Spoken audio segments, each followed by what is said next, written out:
పడింది.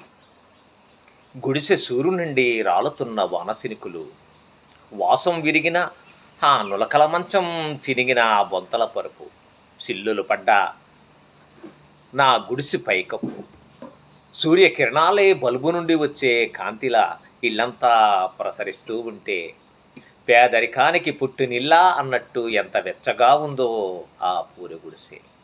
నా కడుపులో గంట కొట్టినప్పుడల్లా పొయ్యికేసి జాలిగా చూస్తూ ఉంటుంది అమ్మ కాసే ఆ గంజి కోసం.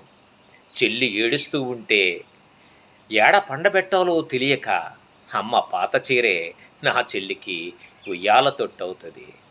అతుకులలాగు అంగీ చూసి ఊరెక్కిరుస్తుందని సిగ్గుపడుతూ వెనక పిర్రలు కనబడకుండా చేతితో మూసిన ఆ రోజులు తలచుకుంటే, ఆ సిల్లిపడ్డ గుడిసెల బ్రతుకులు, ఆ నిజాలు తలచి నా కన్నుల నుండి జాలువారిన ఆ కన్నీటి చుక్కలు ప్రతినిత్యం ఆ స్థితిని మరవకురా అని హెచ్చరిస్తూనే ఉంటాయి.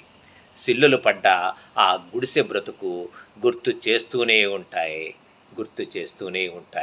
రచన కోటేష్.